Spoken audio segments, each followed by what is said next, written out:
Standing in line outside the rain for hours on end prompts visions of celebrity shows and rock concerts. But once a year, another event provokes the same enthusiasm: Black Friday shopping.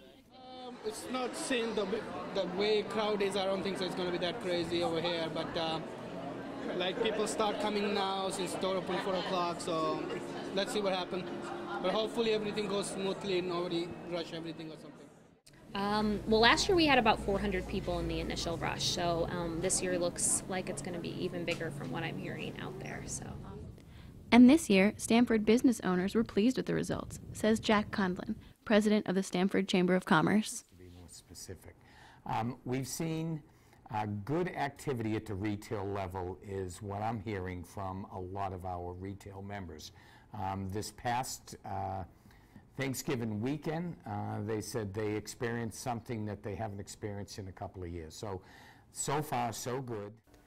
The hesitation to spend in the past may have been due to the recession, and while Conlon says we're not out of the water yet, this year's shopping is a good sign.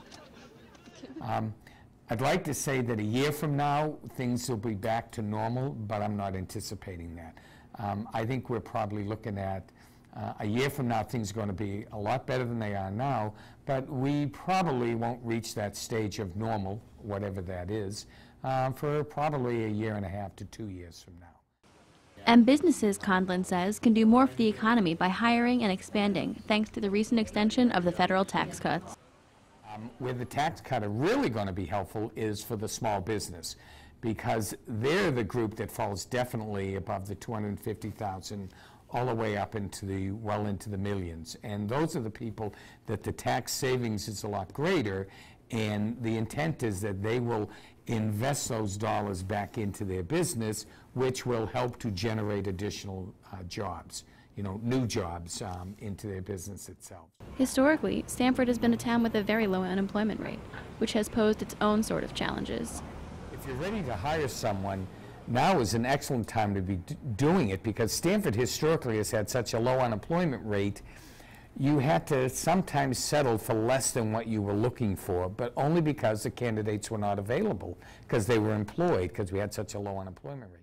And while our unemployment rate has remained below the national average, says Conlon, we still have a way to go to hopefully get where we were in the year 2000. We have historically, through this whole depression, been at least 2 points, if not 3 points lower than the national average, and we've always been at least 1 point lower than the state of Connecticut, sometimes 2. So we did see a major increase, because our unemployment rate was in the winter of 2000, our unemployment rate was below 1%. That was the lowest unemployment rate ever recorded in the history of the United States keeping statistics on unemployment.